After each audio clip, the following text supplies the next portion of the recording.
You have been sold a romantic lie, a lie that whispers there is nobility in poverty, virtue in humility, and honor in struggling silently. Society loves this lie because a population that embraces the appearance of weakness is a population that is easy to control. They tell you, it's what's on the inside that counts. They preach that substance matters more than style, and so you neglect the surface, believing your inner worth will eventually shine through. But it will not. Machiavelli would look upon this naive belief with cold, analytical pity, for he knew a truth that has governed human interaction for centuries. Men are judged first by the eye and only later, if ever, by the hand. Your appearance is not a trivial matter of aesthetics. It is your primary strategic broadcast to the world. It is the first piece of data your allies and enemies receive. And the dangerous cost of looking poor, even if you are, is that you are broadcasting a single devastating message. I am a low-value target. I am weak. I can be exploited. This is not about shame. This is about strategy. The world does not stop to read the contents of a book with a torn and dirty cover. It simply moves on to the one that looks more valuable. Today, you will unlearn the virtue of looking humble and learn the ruthless necessity of projecting power, even when your pockets are empty. This is the art of commanding respect before you have commanded a fortune. Lesson 1. Perception is the battlefield. Your reality does not matter. In the initial moments of any interaction, only perception matters. When you present yourself to the world looking disheveled, poorly groomed, or clothed in ill-fitting garments, you are not communicating humility. You are communicating a lack of self-respect. And the world is a mirror. It will not give you the respect you do not give yourself. People make instantaneous, subconscious calculations about your status, your competence, and your power based on these visual cues. A person who looks poor is assumed to be less intelligent, less influential, and less worthy of time and attention. Opportunities will pass you by before you ever have a chance to speak. Doors will remain closed. People will listen to the well-dressed fool over the brilliant man in rags. This is not fair. It is not just. It is, however, the reality of human nature.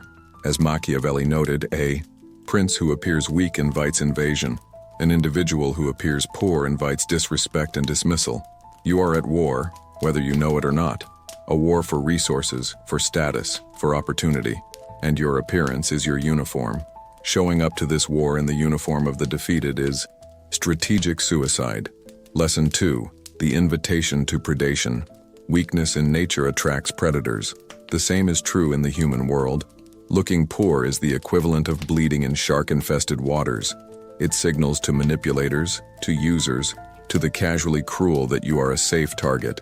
They assume you are desperate, so they will offer you worse terms in a negotiation. They assume you have no recourse, so they will be more likely to cheat you. They assume your time is worthless, so they will waste it without a second thought. Your appearance of poverty is an open invitation for others to assert their power over you. The world is not a kind place looking to uplift the downtrodden. It is an arena of competing self-interests. By projecting an image of lack, you are effectively removing yourself from the competition. You are marking yourself as prey. Lasting respect is never granted. To the prey, it is only ever given to a fellow predator, or at least to someone who looks like one. You must shed the skin of the sheep, even if you do not yet feel like a wolf. The appearance of strength is the first step toward acquiring it. The diagnosis is grim but necessary.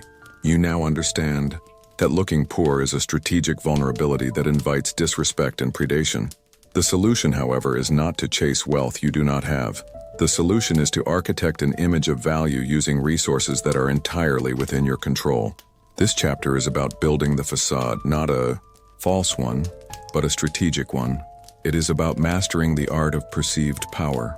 Principle 1. Weaponize your grooming. This is your most powerful, low-cost tool. A man can be wearing a $10 shirt, but if his haircut is sharp, his nails are clean, and he is well-groomed, he projects an aura of discipline and self-respect. The world does not see the price tag of your clothes first. It sees the state of your person. Grooming is a signal of attention to detail. It communicates that you are a man who is in control of his own life, starting with his own body. Conversely, a sloppy appearance signals a chaotic mind and a life in disarray. This is not about vanity. This is about psychological warfare. It costs very little to maintain a clean appearance, yet its return on investment in terms of perceived status is immense. Before you worry about your wardrobe, master your grooming. It is the foundation upon which the entire perception of your value is built. Principle 2. Command respect through fit and form. The second layer of your facade is your clothing. The error of the masses is to confuse luxury with style. You do not need expensive brands, you need clothes that fit. A simple, inexpensive outfit that fits your body perfectly will always look more powerful than a $1,000 suit that hangs off you like a sack. The fit of your clothes communicates an understanding of yourself. It shows that you are deliberate. Go through your wardrobe and be ruthless. Remove anything that is worn out, faded, or ill-fitting. Your uniform should be simple, clean, and sharp. Think in terms of a personal uniform. A few well-fitting, classic items in neutral colors. This projects consistency and seriousness. You are not trying to be a fashion plate. You are trying to be a man who is taken seriously. Let your clothes be the armor that projects quiet confidence, not the costume of a wealthy man you are not yet. Principle 3. Speak the language of solutions, not problems. Poverty has a sound. It is the sound of complaining, of blaming, of talking endlessly about problems and scarcity. You must purge this language from your vocabulary. When you speak, you are broadcasting your mindset. If your words are constantly focused on what you lack, people will treat you as a man of lack. To project power, you must speak the language of solutions, of opportunities, of forward momentum. Even when discussing a challenge, frame it in terms of the strategy you are deploying to overcome it. Instead of "I can't afford that," say, "That's not a priority for my capital right now." Instead of "I'm struggling," say, "I'm focused on a period of intense growth." This is not about lying. It is about reframing your reality. You project the mindset of a strategist, a problem solver, a man on a mission. Opportunity and high-value people are drawn to this energy. They are repelled by the energy of victimhood. Change your language, and you will change how the world responds to you. You have now learned to construct the facade. You are mastering your grooming, your attire, and your language. You are no longer broadcasting weakness. Now, you must integrate this new image with a deeper, more powerful set of behaviors. This final chapter is about execution. It is about using your projected value to actively shape your reality and command the respect that opens doors to real power and wealth. Execution. 1. Weaponize your posture and presence. Respect is commanded non-verbally, long before any words are spoken. A person who looks poor often carries themselves that way. Hunched shoulders, averted eyes, hesitant movements. You must consciously train your body to communicate power. Stand tall, with your shoulders back. Walk with a deliberate, unhurried pace, as if you belong in any room you enter. When you speak to someone, hold their gaze. A steady gaze is a sign of confidence and conviction. Darting eyes are a sign of submission and anxiety. Your physical presence must become an extension of your controlled mind. Be the calm center in any room. While others fidget and betray their nervousness, you remain still, composed, observing. This stillness is magnetic. It projects an aura of authority that makes people subconsciously defer to you. Execution 2. Make your time the scarcest resource. The truly poor are rich in one thing, time, and they give it away for free. A key signal of high status is a scarcity of time. You must project that your time is your most valuable asset. This is not about being rude, it is about being purposeful. Have a mission, have goals. When people ask for your time, be selective. Learn to say, "My schedule is tight, but I can offer you 10 minutes. This communicates that your time is structured, in demand, and valuable. People will respect your time more, and by extension, they will respect you more.